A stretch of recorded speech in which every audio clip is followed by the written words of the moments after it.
Hello everyone, Alvin here, and welcome back to the channel. This is Creative Conversations, episode 3, where the goal is to meet and collaborate with as many other composers, filmmakers, musicians, and creators out there.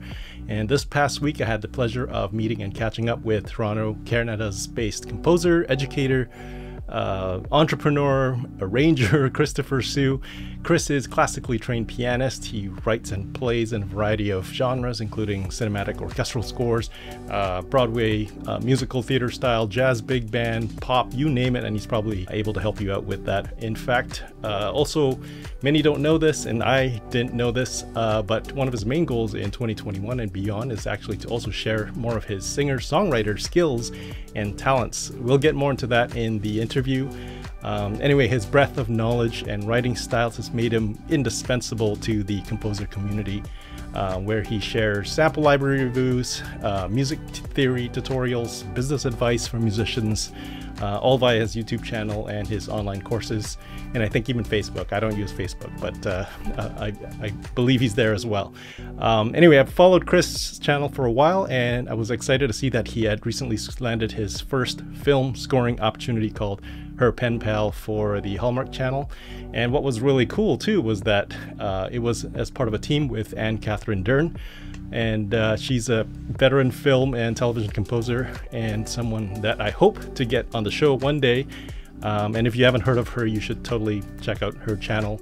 I'll put links in the description below. All right, without further ado, here is the Creative Conversations call from our WebEx session. Yeah, so how's it going? Great to connect with you finally. You too, man. Yes. I mean, I've seen you've been posting some stuff as well, especially on Instagram and a few YouTube stuff videos as well. So it's great to see, making a more of a push. That's good. Yeah, nowhere as prolific as you. And no. You're busy, man. You have a full-time job. Man, so that's tough. So, yeah. No, thank you so much. Actually, it was thanks to you, and I think you were on the round table with Dern and Daniel James and stuff like that. Right.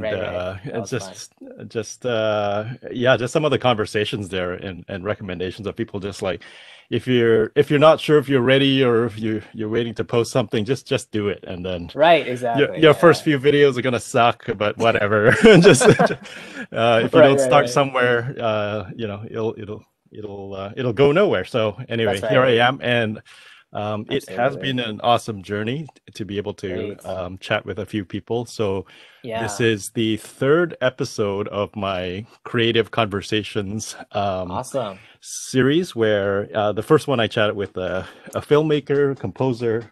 Oh, looks like I think my sorry, my slider just decided to act up here. Okay. I'm just gonna give up on that camera. Okay, yeah. So where was I? Oh yeah, you were saying you were doing your first episode with the. Oh yeah, with a filmmaker, composer, and then I had a games composer as well, also based out of Canada. Awesome. And now I get to chat with you. The second Canadian on the show.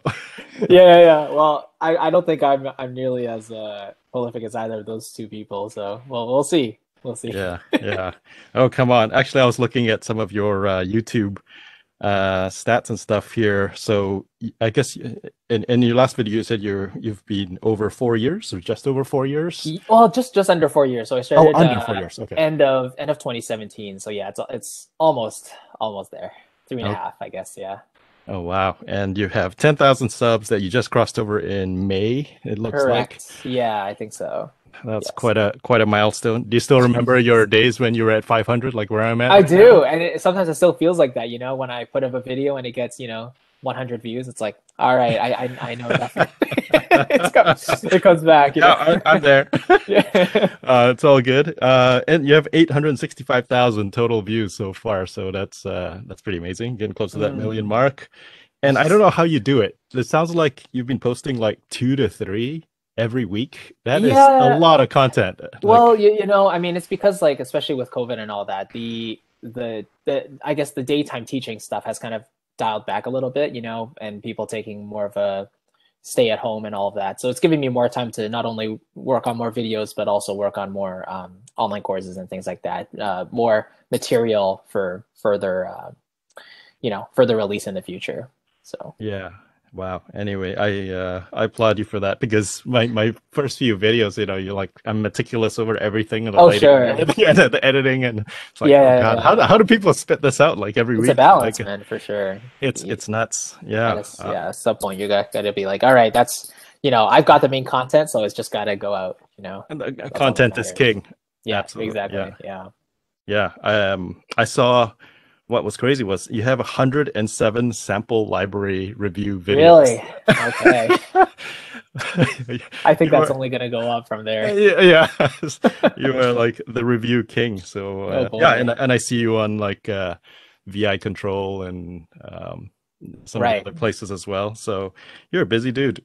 Well, trying, and I think especially on those forums and all that, I think just with the way things are going, like I still try to be active sometimes, especially when it's something I at least have an opinion or know something about. But uh, it's tough, like especially when you cross this 10K threshold. Yeah, more companies have been reaching out, and it's hard to say no sometimes, especially if it's like companies that maybe are not as well known, or you're just not as interested in those libraries. You got to be like, okay, yeah, maybe I'm not like as interested in this now, but I can like you can keep me updated on what you're working on in the future, or all that stuff. But Yeah, yeah, I it's a guess it's part of the perks of doing this long term, right? But it does have some difficulties too. It's a good problem to have, but Oh yeah, yeah. Maybe we can chat offline. I'm curious about yeah, all yeah. that stuff, like the business side of the For fence. sure, for sure. Like I also follow a lot of filmmakers and photographers and these kinds Hmm. of folks and all the backstories of working with vendors and everything else. It's Right. pretty fascinating. It's like it must be a whole ton to manage there. A lot of Sure. Yeah. back end admin work, but sounds Right. like you're having a ton of fun. Sorry, I just dove like right into the Yeah, the, no, the that's whole YouTube questions. I good. think I think you have so much content that you went through your background and all that kind of stuff. So maybe just for something different, we'll go through. It's Uh, totally up to you. I mean, yeah. because Okay. you can ask any question you want. I'm an open book, so I can repeat myself as many times as I need. So Yeah. Actually, I really applaud you. I think in your last video you were talking about some of the lessons learned and advice you had right, right, right. for YouTubers and just people in general in how you live Yes. life and work. And one of them is just being as genuine Mm, as mm. possible, offer value, Yes. consistency, all those Yes. things. So You yeah, watched the video. Oh my gosh. I did. I do my research. There we go. I was gonna say, like, my channel stats. Yeah, You yeah. watched. Wow, amazing. I hope I don't creep out my guests when they come on here, No, no, no, but no. I can I appreciate it. try to make an effort here. I appreciate it, man. Plus, yeah, I have some time off here, so I have even Yes. more mental cycles because Mm, mm. yeah, I've had some work life balance issues and Mm, anxiety and all that kind of stuff, and right. just even physical health. So just decided to take some time off, and Sure. so far, I think my prescription for myself to do this has been working well. I've been Good. living like an athlete, or Yes, at yes, least yes. that's my plan. And two Yeah, for workouts a sure. day. Today's my rest day, so Awesome. it's feeling good to have a break and Totally. to chat with you. No, well, it totally makes such a difference, because I think it was maybe half a year ago where I started to commit to working out in the morning 5 days a week and taking the weekends off. It just sets a much better tone for the day compared to if you don't do it and then you feel lethargic and lazy, and it doesn't go It over just too well. cascades from there. Yeah, Yeah, it yeah, does. yeah. So For me, I think it's been like years and years of just like neglecting and yes, just same here. doing the workouts and stuff like half-assed. But now it's like, Mm, all right, full focus. right. Let's Good. get back to it. So anyway, Awesome. it's been Awesome. working well. Good. Yeah. So I was really taken aback when you released your track, the empty Empty holes. holes? Yeah, yeah. And when I was watching that video, I was like, "Oh, okay." Chris put out a video of an original song, and then I heard the voice singing. I was like, "Whoa!" Did you get that Is that a reaction cat quite a screaming? bit? What? No. No, it was great. It had some Charlie Puth-esque Oh, type of like that's quality to funny. the whole track, Appreciate and it, man. That's yeah. cool. So yeah, Thank you. I didn't realize you were like a singer songwriter, and that's Yeah, I think that's how I actually started out when I was, 16, 17. I was actually influenced by two friends of mine. One was particularly a pianist, but he liked to fiddle around with some jazz as well. So one day in our music room in our school, he was just playing around, and he would always make stuff up on the spot. And I was like, wow, how cool would it be if I could actually compose music that, that actually is myself, right? And not replicate other people's music. And so that's that side. And then the other side was when another friend of mine, he's like a DJ, electronic producer. And I was like, oh, how about if you could combine those two things, like writing music and producing it electronically? Wouldn't that be super cool? And then at that point, I had no idea about sample libraries and all that. So from then on, it was just like it was a journey, and I was always afraid of writing lyrics, but I think it was the end of last year. I was just like, okay, if I'm not going to do it now, especially in this climate we're in, I'm never going to do it. So I was just like, okay, I'm going to write this song, and it's going to be from the heart because it's what I truly believe. And if people like it, fantastic. If not, whatever, it's not for them, right? But at least I know it's my own piece of music, right? So Yeah, I totally appreciate that. I like it when I meet other creatives and artists, and people are just like, this is me, this is my creative choice. I really like this. I'm just gonna do it. I don't care what people think. That is like the truest form of being, I guess, an artist or a creator. Right. It's not for the likes and all that. I mean, of course, all that is all good stuff. Yes. But yeah, I Absolutely. guess, yeah, just like me, and back in 2017, like I had no dreams of like being able to play with an orchestra and all that kind of stuff. And Right. when the technology started getting to the point when I revisited, I was like, holy crap, you could do Mm. a lot of this in mockups Yes. and sample Exactly. libraries and everything. Exactly. And then it's been addicting. So Absolutely. It's like really in the past decade where the technology has really exploded and you have so much choice now. I mean, you have anything from the cheapest affordable libraries, which still sound pretty good, to the, super, super expensive ones. But I think ultimately I still believe in the philosophy of less is more. So if you have a certain set of tools that, you've bought, then, try to learn them as much as you can before you moving on. But some people think, yeah, the more you have, the better, because you just have a bigger palette, and you can choose from a whole bunch of selections. But for me, that's just super overwhelming, and I'm not that technical of a person, so I would just get lost in that type of thing. yeah. I'm like I'm that spectrum of like gear acquisition syndrome. Right, Like fair enough. Yeah. maybe another library. And yeah, I do realize that at some point, like right now, I'm taking a break, and I got to be a bit more careful with money and all that kind of stuff. But Sure. um, it's actually a little bit exhilarating to feel like with the restrictions comes that need to really understand every depth of your piece of gear Yeah. or your library, and just make the most out of it. And Right. so with that, it kind of helps bring creativity. So Mm. it's actually good, as opposed to that procrastination of like, oh, one more piece of gear, I need that timpani, or I need that thing before I Yes. can go make this track. Like, no, Yeah. no, just go down, Exactly. do it. Just do it. Exactly. Stop collecting all this stuff. Right. That's exactly uh, okay, that may be oversharing, but oh well. it. No, totally fair, man. Yeah. Oh man. So yeah, about that track. So yeah, you wrote the lyrics, you wrote all the Yeah. music, obviously. Yeah. Mixing, like Yes. how much of the entire process did you do, including marking and Yeah. everything else? Yeah. I mean, basically, I did the whole thing from start to finish, and um, the initial mix I was quite happy with, and I threw it into Ozone for a quick master. I'm not a mixing mastering engineer, but I was pretty happy with the final result. And then I shared it with a friend of mine. He was like, "Oh, let me master it," and he did a much better job than I did, and so that's the version I released.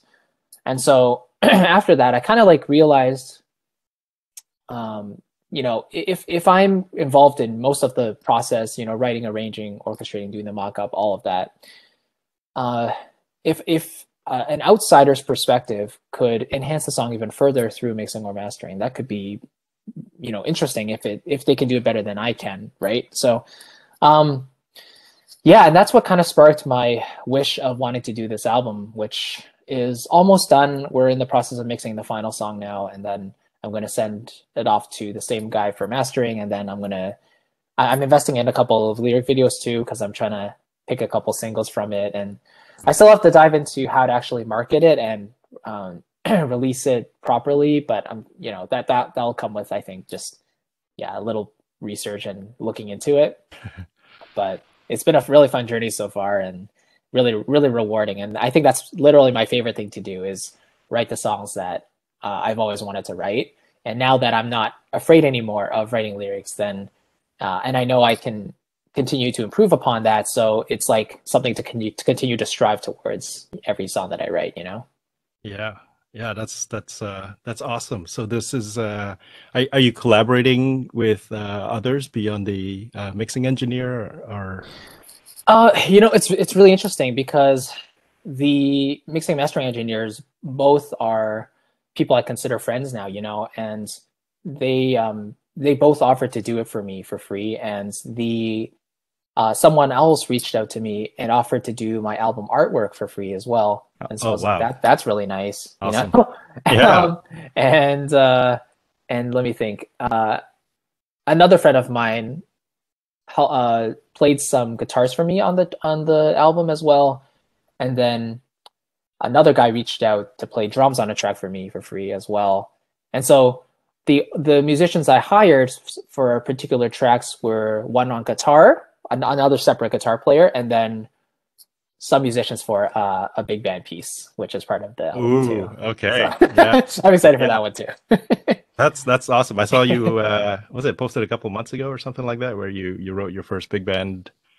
Oh, was that your first, or you've done it before quite a bit? Yeah, so in total now I have 3 big band pieces. The first one was a Christmas arrangement, combining like 4 pieces, and that was like much too ambitious for the high school group that I wrote it for, because I was hearing like the professional tendencies in mind, right? And I just didn't correlate it properly. But the second one was an original big band piece, and that was a lot of fun to write. And then the third one has vocals on it as well. So 3 slightly different things, but I think I'm starting to find my sound now, you know? Yeah, that's a ton of experience that you're gaining there. So are there vocals as well from yours truly there again? Yes. Yeah, there's vocals on every single track, every single song. There is one. So I forgot to mention there was one other person I hired, a vocalist, and she and I are singing a duet on the album. So that'll be a fun one too. Yeah. So just kind of exploring all the different avenues, and it's fun. So are we going to expect this to be kind of a mixture of a Disney-esque type of soundtrack? Oh yeah. Alan Menken. A lot of that inspiration, you know, tendencies in there. Okay. Yeah, surely. Yeah. So a lot of Disney stuff, Alan Menken stuff. Also inspirations from Charlie Puth, Michael Buble, Josh Groban. You know, all that stuff that has those rich melodies and harmonies and orchestrations that I've always been fond of. And I feel like this is really the project that I'm 100% happy with. The musicality that I've been expressing, you know. I think before I was, you know, finding my sound, finding what I wanted to put out there, but and I was, you know, previously I had written like an album of songs, but those were like maybe 5-6 years ago, and I wasn't as happy with those. So I was considering putting some of those in this album, but at the end I was like, no, I'd rather just write, you know, 10 new tracks from scratch, you know, because that will just at least make me feel like, okay, this is a fresh new creation, you know. Yeah. But, so and all these are with lyrics and vocals. Yes, correct. So you didn't go down the path of like just pure orchestral. That's right. Concert pieces with your classical background and stuff like that. Correct. Okay. Right. Yeah. Okay. Are you considering doing something like that as well? Just like a pure classical style, right? Body of work. Yeah, it's definitely possible. I think for me the thing is, I'll probably have a different answer for you in, you know, 1 or 2 years. But at the present moment, I feel like my ultimate form of self-expression is with everything. So, you know, acoustic instruments, orchestral instruments, vocal, lyrics, all of that together, I think, you know. But in the near future, it could definitely happen. I just don't know right now, because I'm kind of solely focused on this. And then once that's out, I can probably start to focus on other things. So okay, we'll see. We'll wait for your rap album as well. Oh yes, that'll be the next track, next Yeah, single yeah, for your sure. hip Yeah. hop. There you go. I wish I could Uh, rap. so yeah, speaking of Disney and Nintendo love, which I think you've professed many, many times. Oh yes, way So too many times. what are your top three favorite Disney songs of all time? Oh man. Yeah, probably probably Belle is one of them. Like the start of Beauty and the Beast. That's a really Oh pretty yeah, song. I love that. Yeah. Um, I love Part of Your World, as cliche as that is, but I think like that's from Little Mermaid, but also A Whole New World from Aladdin is of course really, really nice. And then what's one more? Let's see. I mean, Those I are love. three. Yeah. Okay, fine. Yeah, I guess that counts. I guess that counts. That's Yeah. strong. It's pretty strong choices. Yeah. Yeah, yeah, yeah. Also, When She Loved Me from Toy Story 2 is really pretty. I mean, that's more Pixar, but still, what's Oh, his name? I don't think I know that one. I Randy haven't. Newman's a great writer. Yeah, yeah, yeah. Definitely listen to it. When She Loved Me. Don't you love me? Jessie the Okay. Cowboy Girl sings it. Yeah. Okay, it's in one of the sequels, right? I It think is Toy Story 2. oh, Yeah. I see. Okay. Yeah, Yes.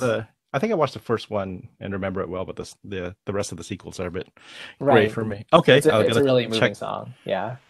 check that out. Hmm. Nintendo. So what I mean, what's your favorite game score? Game score probably still. I mean, the one that it helped inspired a lot of it for me was Super Mario Galaxy 1 and 2. I think just listening to those soundtracks, there's a couple in there. So Good Egg Galaxy, Gusty Garden Galaxy from the first game, and then Sky Station 1 and 2 from the second game. And there's also Fluffy Court Galaxy in number 2, and Throwback Galaxy in number 2 has this kind of big band feel, which in part probably inspired my love of that genre as well. Oh, But a lot of the big band stuff I like is also inspired by just a lot of Michael Bublé records, I'd say, because his arrangers are top notch. They really know what they're doing. yeah. Yeah, absolutely. I think well, didn't he work with David He Foster? did, yeah. I think Yeah. David It's mentored like the him and master. Josh Groban. Yeah, he is. Yeah, Yeah, yeah, and another fantastic. Canadian, bunch of Canadians. Yes, yes, That's and it. Bublé's from Vancouver. Oh yeah. yes, the pride, of course. Hmm. But yeah, I know. I was before this call. I was actually looking at I was watching a video of him and Kristen Chenoweth performing together, and it was a song. I don't think he wrote it, but there was a songwriting team that wrote it together, and it's just beautiful. It was for like the 43rd Kennedy Awards or something. Like they're honoring like 5 musicians Hmm. throughout the years. But it's really nice, and that kind of brings me back to that love of just storytelling through music and singing and lyrics, which I think is really powerful if done correctly. Well, Yeah.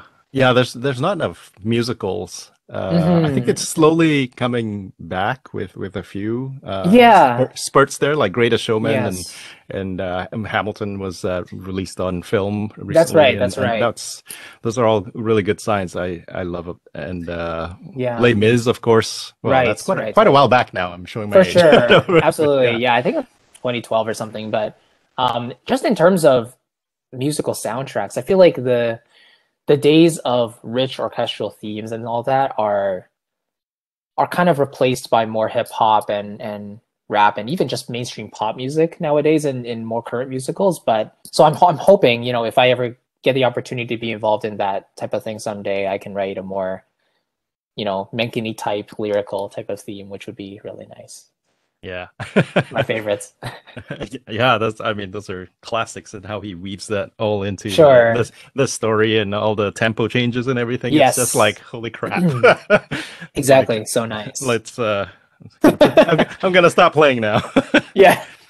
Yeah, There we go. awesome. Beautiful. So the other I mean, besides your crazy YouTube schedule and spitting out all this Mhm. content and Yeah. your new album that's coming out, when is that coming out, by the way? Do you Yeah, so the expect? album, I want to release it fully on my birthday, which is August 29th. So Okay. that's, yeah, in a couple months, I still have time, but I want to spread out the singles. I want to get the videos done, and I just got to do my research on releasing, and I'll do that as soon as, the mixes and masters are pretty much finished. And uh, Yeah, because I know if I Okay. didn't give myself that deadline, I wouldn't have this done in the first place, right? So Yeah. Yeah. Oh, good for you. Keep on those deadlines and goals. you just have to, or uh, else it just yeah. falls away. Yeah. I know that. Yes, So exactly. yeah, the big news, as you posted out recently, was Yes. your collaboration with, is it Anne Catherine Anne-Kathrin Dern. Dern? Yes, Yeah, yes. she awesome YouTuber and Yeah, composer first of all, and right. sharing so much knowledge, like Hmm. knowledge bombs every Oh, every absolutely. video of the industry and how it's like. Yeah. So it's a Hallmark film. So I haven't really looked into Hallmark film studios, Hmm. or it does kind of fall in line with the Disney-esque type I of guess themes and stuff like so. that. So it works pretty well. So maybe you want to share a little bit about your Yeah. experiences there? Yeah, totally. So, I mean, this was really my first real, I mean, scoring gig I think I ever had. I mean, I probably had like I had a class here or there in uni, and but it wasn't really quite the same. We didn't really have to do spotting. We didn't really have to do any time code stuff, you know. But in this case, yeah, it was a lot of learning on the job for me. She reached out to me because she listened to she actually found me from that composer roundtable you mentioned, Yeah. and she listened to one of my pieces there, and then she reached out to me and she mentioned yeah, she had this film and she needed some additional music and writing on it. So yeah, I thought it was a really great learning opportunity to jump on. And once we started, I think she told me we had maybe 1.5 to 2 weeks to get through over 70 cues, and there were three of Wow. us. And so each cue was, 5 to 15, 20 seconds long, so nothing too Okay. bad. But yeah, it was busy, and like I said, it was a lot of learning on the job. I made some, lots of little mistakes and kind of tried to fix them right away. And yeah, so kind of stressful, but looking back, it was definitely worth it. And yeah, I can say I'm proud to have worked on that for sure. Oh wow, that sounds pretty intense. 2 weeks and how Yeah, many cues? 70 cues it you was like said? 73 or something. Yeah, Oh yeah. What was some of the longest cues that yeah. you had to help out on? For me, it was probably maybe the longest one was probably split up into two scenes actually. So there was one Yeah. there was like a transition into another scene, and that Yeah. was maybe 10, 15 seconds long. And then I had to wait a little bit. They were kind of chatting a bit, and then they transitioned to another scene where they're walking. And so that was another 10, 15 seconds, So it's like a kind of like 30, 35-second Mhm. cue split out. But yeah, most of the rest of the cues were kind of transition ones and little themes here and there just to aid the action of what was happening on the screen. But I didn't personally have any of the long 2 to 3 minute cue, I see. projects or Yeah. anything. But still, it was fun. So was it kind of what you expected for the experience to be like with spotting and just, working, collaborating back and forth with the Yeah, team? honestly, I didn't know what to expect being my first project. So it was funny at the end they were saying, "Yeah, Chris, this is actually not normal the amount of revisions and notes that we're getting. So don't worry. Usually we have a longer time frame and we have longer Yeah. queues." And I was like, "Okay, well, I mean, this is a good type of pressure anyway. So it's nothing to brush off. Like it's something to learn from every time, for me. So." I just tried to keep my head down, and if something had to be changed, then I tried to change it right away. And because there's no point in arguing. I mean, the first of all, Anne is the lead composer, so she she's like the one talking directly to the directors of the film, right? So if if she kind of gets a feeling of what they're going for, then she'll recommend that to us. And so if we disagree with something, I guess we can mention it to her and she can talk to them. But it's just always easiest, I think, to kind of go with what the directors actually are looking for. Even though there were like, I think, 5 or 6 of them, and they had to take time to kind of agree among themselves the styles of music they wanted. But yeah, Right. overall, it was a pretty cool experience because we were just talking on Slack a lot, like Oh, how's this okay. queue, Cool. how's this queue, how you guys are progressing with this and all that. So yeah, kind of stressful at times, but still, it was fun. Yeah, Awesome. So, yeah, I'm sure you'll be releasing some behind the scenes I'd content love or to. sharing Yeah. some of your notes with that. We won't steal too much of those videos thunder here. No, Uh, no, no, yeah. totally. Yeah. It'll be fun. And I haven't asked Anne directly yet if I can kind of explore one of my cues that I've done. But if she says yes, I think it'd be a lot of fun. And again, it's the cues are pretty short in general, but it'll just I'll try to kind of talk about some of the things I learned about that are maybe contrasted to just writing for concert music or just instrumental music, and adding that piece of medium into there could be quite a different skill set, you know, because there's another thing to consider, and you're not the one in control all the time, so it's just different. I see. One thing I was really curious about is just from watching Anne's videos and stuff. Yes. She works very much with Cubase, and you're a Logic user for That's right. many years. So Yes. how did that go? Or were you just working off stems mostly? Yeah, so I mean, the way we kind of worked was we had the project file in Dropbox, the full movie, right? So we would just basically download it, drag it into our sessions, we set up all our markers, we score it, and then we upload a version of the film with our music to the Dropbox, and then the track by itself. And so at the end, once everything was approved, then we printed stems. And I'm sure Anne and her other composer, they have this workflow down to a science. But for me, it took time. Like I actually, went through each one, and I was like, okay, print out the strings, print out the winds, print out, all that with the effects on them. And because we didn't have a live orchestrator to record, we didn't have to worry about copying or sending it off to an orchestrator or anything. So in that case, I guess it was easier. So we just basically printed out our stems for each cue, uploaded them back to the Dropbox, and then I guess she pulled them into Pro Tools to line them up and send them off to the dub after that. So. Okay. How much of the mixes and did you have to do yourself, or was you just kind of close enough, good enough, get the levels right, and just hand it off kind of thing? Yeah. So because this was the case where there wasn't really a dedicated, I guess, score mixer, or maybe there were, but I guess they had a very short deadline as well. We were told to basically try to get the final product to as good as possible. So we had to do our own mixing and processing and balancing, making sure everything matched the reference and all of that, and try to make it as good as possible before setting it off. But I think every project's a little different. Depending on how many people are involved and all that. Oh, but, yeah, for sure. Yeah, that's fascinating just to hear some of the logistics of that scramble and what it looks like in the back end. Right. Yeah, I tried out for some commercials and stuff like that. And cool. It's like, hey, they want to do this. Can you send it back in like half an hour? Like what?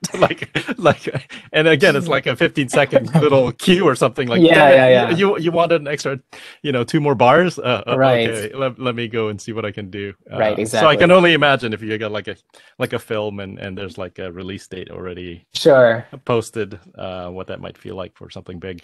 Yeah. Well, I guess the upside to that is that because the deadline is approaching, there's no room for super minute like nitpicks, and if they hear something they like, I'm sure at a certain point they were just like, okay, let's just go with this and go forward. But generally I can't imagine how frustrating it would be if a composer had to just change like little notes here and there and go like 5-10 revisions, but whatever. I don't know. It's crazy. Do that, yeah. Yeah, I was watching Trevor Morris. I don't know if you follow his channel. Not much, but I know of him. Yeah. He was talking about his network television schedule and how he has to write like 6 minutes a day, right? and ship it off, because no matter what, the episodes are going to be posted. So it's like, holy wow, that is right. Some I call it the musical Navy SEAL regiment of there you go. I like that. That's very fitting. And then he was doing like this crazy schedule of his whole day of how many minutes you need to get, like just to make that deadline. So okay, that's pretty exciting. So when's the film coming out? Is it the 17th? It should be the 19th, actually. 19th? I believe the 19th, so that should be next Saturday. I forgot the exact time, but it'll be out on the Hallmark channel, which I, for some reason, don't have because none of our networks here support Hallmark channel. So I'll have to find some way to watch it. But yes, that's when it'll be out. I think it's in the evening, like 9 p.m. something Central, or was it? Or I don't think it's Eastern, but sometime in the evening, I believe. And what's the name of the film again? And it's called Her Pen Pal. Her Pen Pal. Yes. Yeah. Okay, we'll look out for that. So other topics here that I have on my list, I want to check in with you. You have like 9 courses. That's quite a lot of courses on is it on Podia? Is the platform? Podia, yes. Yeah, Yes, how's yes, that been yes. going, and what's that experience like as, Right, someone who's so busy with doing everything else and also right. having a community Yeah. like that? What's that like? Yeah, it's interesting. I mean, so I started that journey last June, and I basically put it together because I was getting so many questions about, my process, and they just wanted kind of a start to finish look into, what I do. So I put that together, cinematic music creation, and put that up on the website. And then people were starting to ask for sections of the course.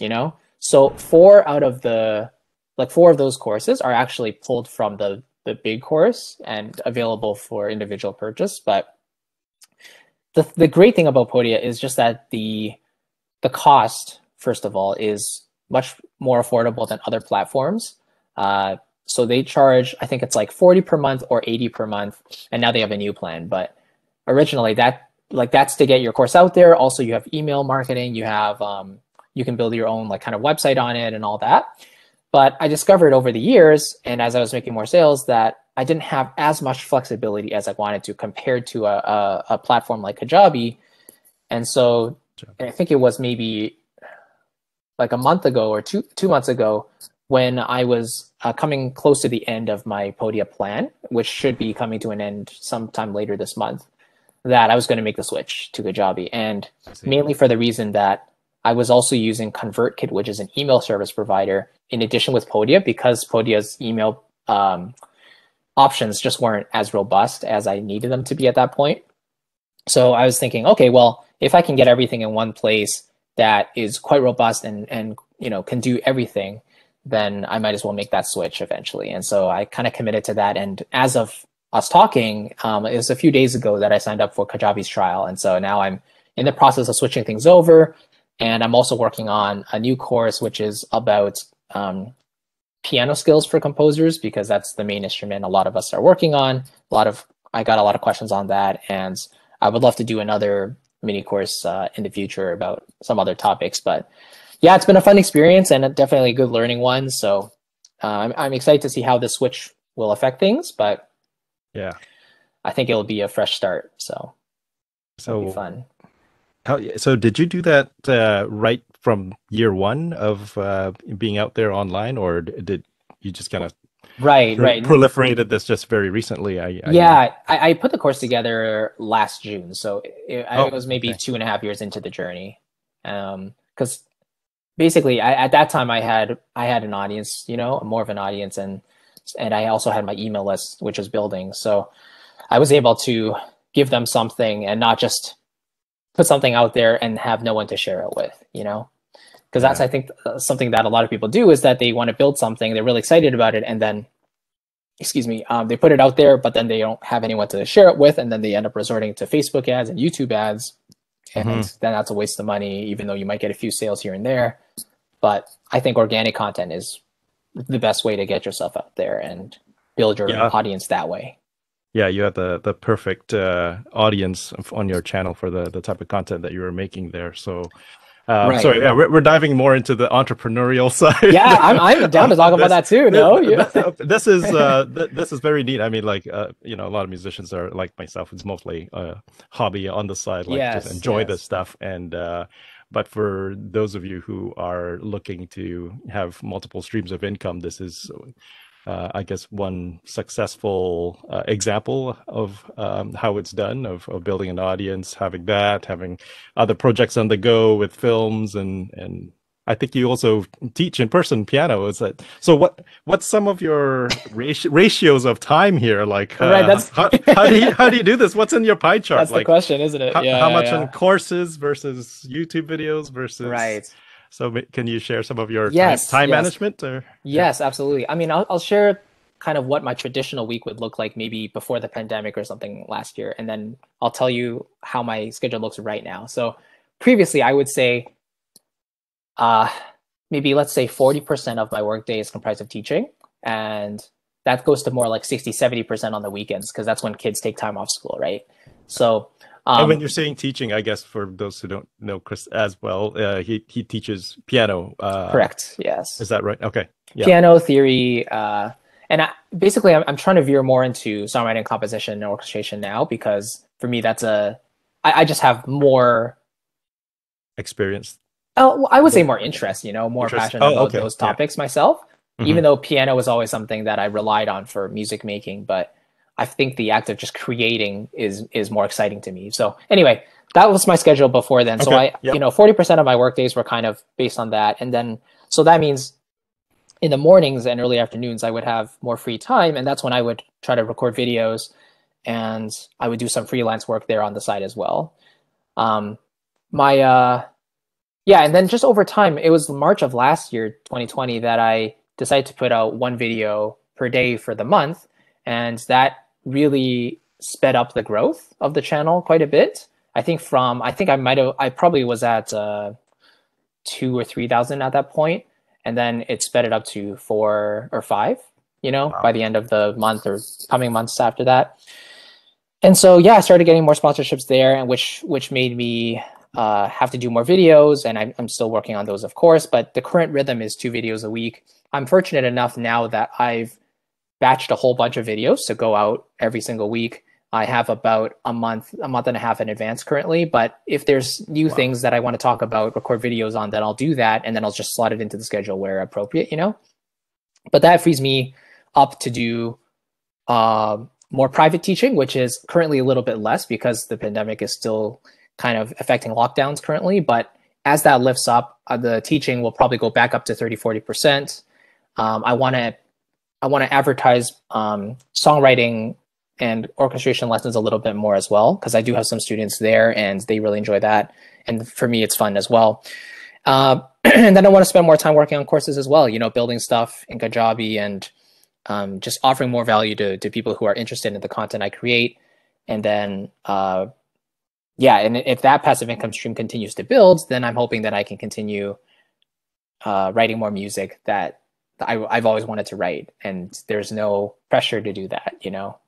Yeah. So. So is this all ultimately with the passive income streams and freeing up your time to get to the point when you spend more of your pie chart on On writing on and writing creating, and yeah, original musical that's content? right, that's right, Oh, okay. and also to produce YouTube videos, because for me that's another form of self-expression and putting myself out there. Yeah.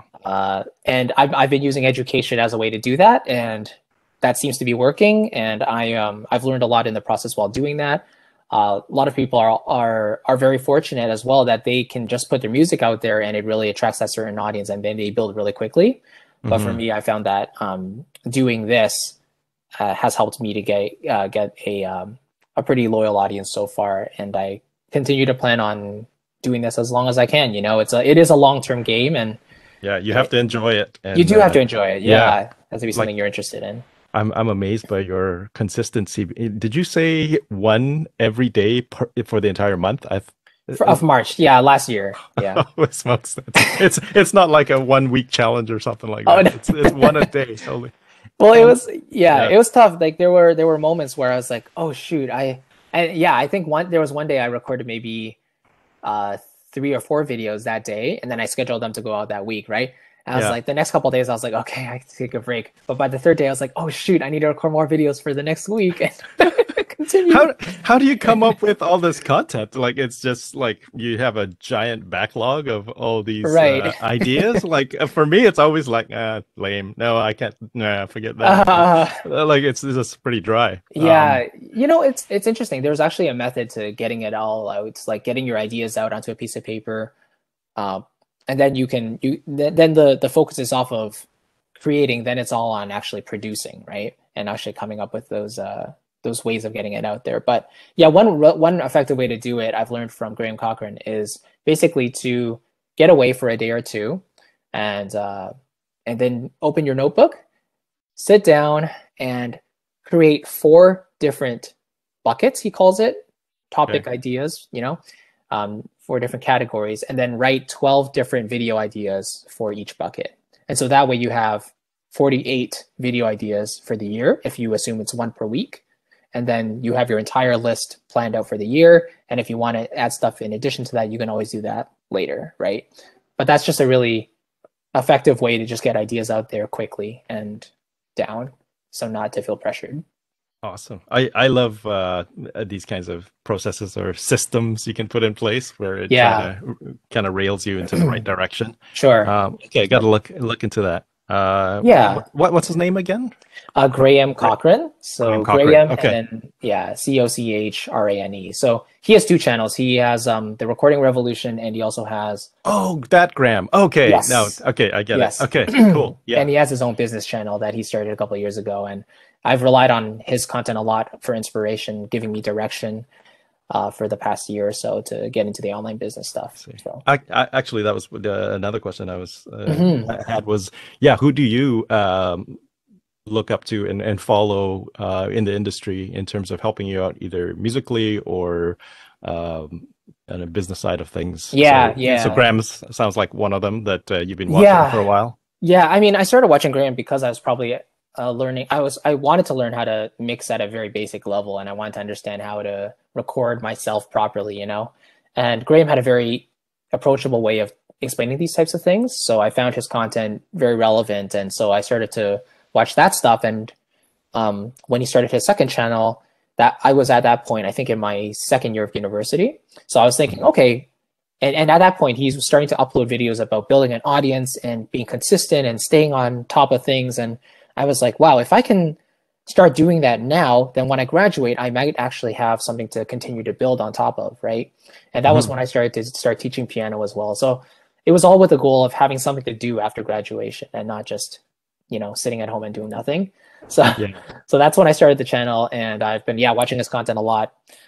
So for business stuff, definitely his videos have influenced me the most. And for music, I think it's just listening to the artists I love the most. I Yeah. aside from having my classical tuition and classes and theory classes and all that when I was younger, and aside from university, in piano performance, I really haven't had any composition or orchestration teachers or anything. It was all just coming down to listening, try to pick out things internally that I hear that I like what they're doing, and then try to apply that to my own music, and that's it. Yeah. Okay. Yeah, I was just curious if there's any other YouTube channels as well that Oh, I see YouTube channels. or other composers that you follow. Right, right, right. Um, hmm, let's see. I mean, I'm I sure know, like there's, yeah, like Junkie XL or something like that, right, or right, right, right. some of those. Sure, sure, sure. Yeah, I mean, any of the guys who do more of the electronic hybrid sound design stuff, I actually don't follow too much because I see. I Okay, just like it's not like I don't that's enjoy their stuff, but it's just like I don't have as much of an interest in that type of music. hmm, But I certainly do pick up some tips here and there from those composers. It's just that I feel like when I'm working on music, I hmm, feel a lot more excited to output rather than to consume a lot of the times. yeah. And I find Well, like a lot of my consumption comes down to just listening to music rather mhm. than watching too many other channels. I think that's the main thing I'm realizing. Yeah, that's interesting. Yeah, I hear a lot of some of the other folks almost make it a point to not look at what their colleagues and others are doing Mm, because mm, it'll start influencing and then you just kind of become right. this mono culture. So Yeah, yeah, yeah, that's yeah, kind of yeah. interesting that you mentioned that where you just kind of mostly um, try to focus on the output, which is Correct. pretty Yeah. evident of I'm the amount of output you're trying, doing. Yeah. because it Okay. can be such That's a cool. rabbit hole, right? Like YouTube, I Yeah. mean, I waste enough time on YouTube as it is. So Yeah.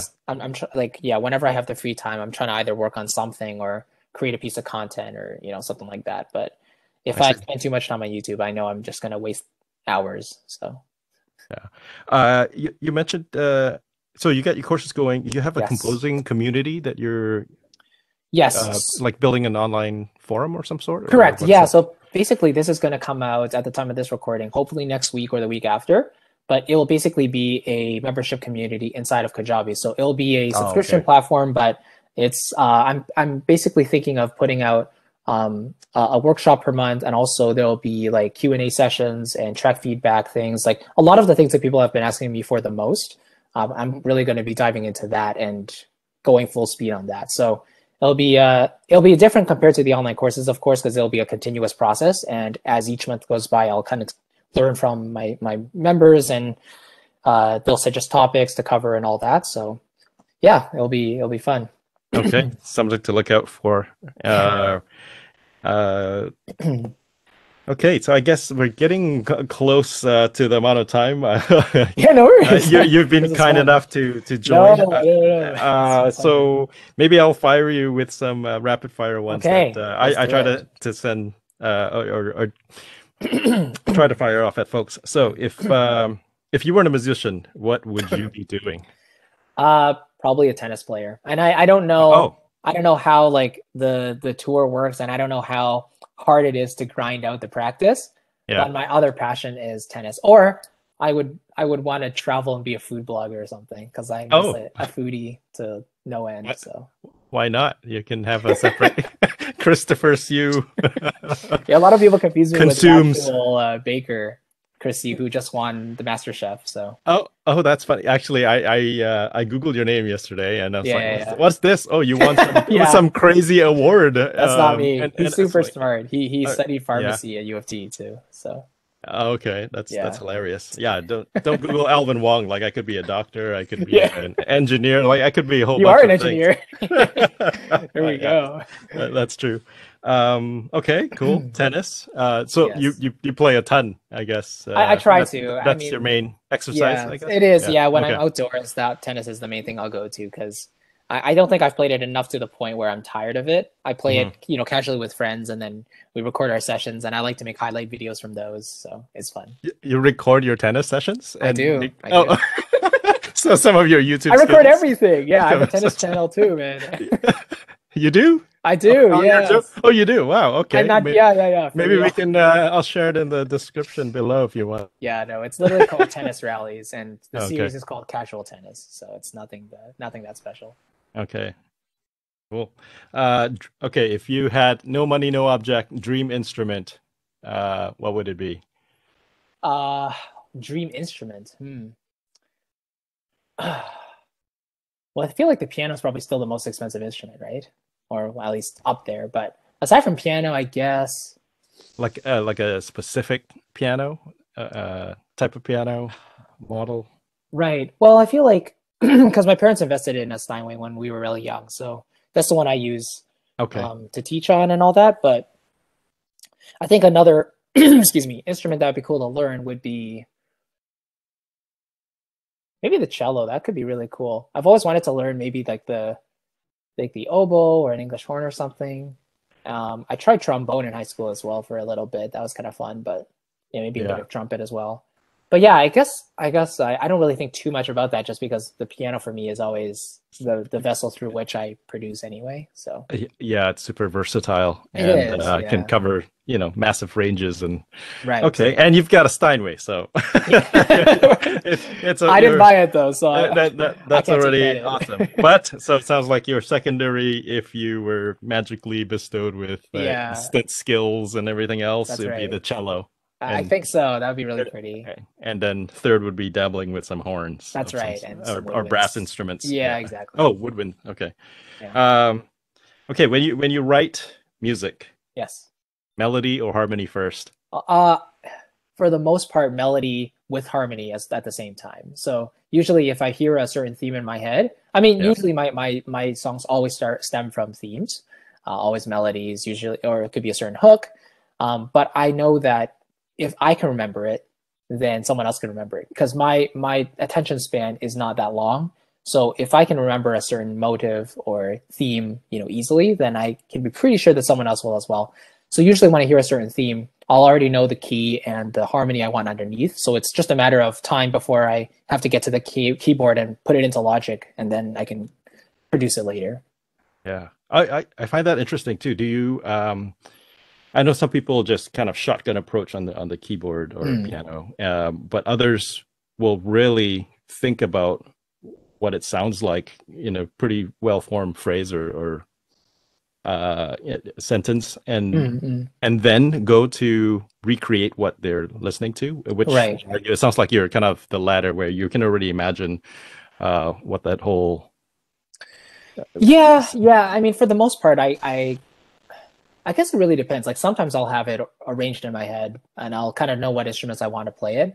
But a lot of the times it's also just a basic idea maybe it's just a theme, like maybe a piano sketch, and I'll just play that. And But then I just try. always, yeah, And like then I just always try try to it out. get the Okay. entire song laid down first before I start arranging, because I kind of treat those as like two separate processes. Like the composing requires a creative process that the arranging doesn't necessarily need, and vice Mhm. versa. So if I can finish the entire song first before committing to the arrangement, then I can be rest assured knowing that I'm happy with the song or the composition itself. Then it's just up to me to continue to build upon that from there. But yeah, I think the times I actually have the fully arranged songs are probably when I'm sleeping. So I'll like imagine a song in my head that Yeah. it's like, oh, I haven't heard that before. And then I like now I'm getting better at waking myself up and saying, okay, get to the keyboard before you lose it and play it in. And do you just like record it right into the DAW? The DAW is I always do, yeah, live. yeah, Oh, yeah, okay. yeah. I'll just That's, like plug in my hard drive, boot up yeah. Logic, just play it in and go back to sleep. You just put it right beside your bed, That's right. Yeah. Yeah. glass of water, go back. There you go. Every time. Okay, this is not very rapid fire, is it? Okay, I'm sorry. I gotta I'm go. too. No, I'm also like digging up. Okay, favorite key or one Favorite that key. naturally E major. your hands go to. E major. E Okay, major. cool. Favorite musical genre. Guess we. Yeah. Okay, you already talked. I like about this. I love Disney. Okay, musical influence. And maybe if you can Yeah. describe yourself with a blend of composers or songwriters. Yeah. So I would say, um, Michael Bublé, Josh Groban, Charlie Puth, David Foster, and Alan Menken. I guess those main ones, but those are all big inspirations for me, I'd say. Okay, so that's your blend. I'd say Last so. track you had on repeat. Oh, the one I was listening to just before I was chatting to you was the David Foster Kristen Chenoweth track. So really pretty one. I forgot the exact name of it. I can take a quick look, but it's really nice. Give me one sec. Dun, dun, da, da, da, da. Is that how it sounds? That's part of it, yeah. That's the melody. Okay. If It's someone really can Shazam that, okay. Yeah. No, it's called a Human Spark Divine. I think that's what it is. Human Spark Divine. Yes, there we go. Okay. Really nice. Should check that out. What is your favorite what is your dream gig or project to work on? I think you've mentioned this a few times, but is there like even more specific within Disney or Nintendo that you really want to dial in, like a franchise that you know?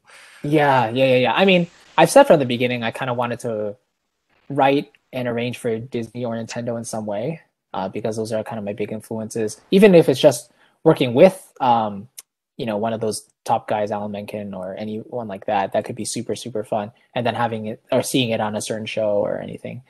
But I have equal amounts of satisfaction when it comes to just writing my own music without any barriers. Okay. So. See, okay. If you had one piece of advice to give yourself if you started all over today, let's say if we go back, I don't know, 5 years or more. I guess I'm in the fortunate situation where I don't really regret anything I've done. I would maybe say to make more connections faster. Like, don't be afraid to reach out to people more, and also listen to more music. Sometimes like I'm an obsessive listener, so when I hear something I really like, I'll just repeat it. Yeah. And I'm really bad at listening to other things because I know that thing I like will give me that rush I'm looking for. So I see. Yeah, no, yeah, I'm the same way. And do you are you like me too, where you're like immediately trying to go figure out like what they did there in terms of the harmonies and sure, yeah, absolutely. And more than anything, I'll just listen to it and I'll just kind of sit back, close my eyes, and I'll just like internalize what they're doing. So the next time I write something, that'll be another color in the palette, right? Oh, cool tips. Absolutely. Okay. Is there a favorite piece of work that you've created, regardless of commercial success or how popular it was, that maybe someone hasn't discovered yet that you want to absolutely talk about? The song I'm the most proud of is probably the duet that's going to be on the album. It's not released yet. Only MP Holes is released. MP Holes is part of the album, but probably one of my favorites on the album is the duet. It's called Once Again. So hopefully, you know, if people have a chance to listen to it, they'll enjoy it. That's the one I really like. One of the ones I really like. Okay, we definitely got to watch out for that. Yeah, yeah. There'll be a lyric video for that one too. Okay, I think that's the end of the barrage of questions that I Love peppered it. you with over the last That was so hour. fun. You've survived. So Beautiful. yeah, maybe where can people find you if it's not already obvious with your existing fan Yes. base watching this? If people are new to Christopher Siu, Totally. yeah. Yeah. I mean, my YouTube channel is just my name, Christopher Siu, and you can very easily probably find me on Facebook and Instagram as well. But YouTube is like where I usually am. And just in terms of my entire vision of what I'm doing is I want to enable people to be able to make the music they want to make, especially if it's like in this type of genre that like is my favorite, like orchestral stuff. So if you don't like really know where to get started or what to do, one of my favorite things I've put out is called the Composer's Toolkit, and it's basically like a free guide that I've put together. And this is like kind of like my gift for anybody who's interested in getting into the music making genre. But it's like a step-by-step guide of like where to get started and the essential tools you'll need without spending too much money, because that's really the problem, is like a lot of people don't have much to spend, you know. So it's called the Composer's Toolkit, and it's totally free, and yeah, I hope that's helpful. So yeah, just follow me on YouTube, and just if you're interested in producing music, orchestral music, you can find me on there. Awesome. And you've got some big projects releasing very soon. Yeah, the film. It's me, the film, and then the album. Yeah, and the album. So the film's coming on the 19th of June here on Hallmark channel, and then your album should be around. Yeah, I'll put it on YouTube, but I'll also distribute September. it to everywhere. Yeah. Yeah, Spotify, you know, wherever. Sorry about the noise. Yeah, okay, bro, to hear it. Yeah. Oh, okay, good. Okay, well, thanks so much for your time. Thank you, hope to connect with you some more. Totally. Maybe in the future. Yes, look forward to seeing what else you have in store with more collaborations with. It's pretty exciting with your first film there. Thank you, Alvin. Yeah, it's a lot of fun. I'll talk to you soon. Appreciate it. Yeah. All the best. Bye, everybody. See you later. Bye. Yes. Well, that'll do it for this episode, folks. If you have ideas of guests you'd like me to have on the show and have more conversations and interview style like this off the cuff, please contact me at my site, leave a message in the comments below, or DM me on Instagram. As always, if you'd like to see more content like this, please hit the like button, subscribe, and add a comment. I'd love to hear from you, and it really helps out with the algorithm and all that kind of stuff. Until next time, keep creating and have a great rest of the week, and I'll see you in the next video.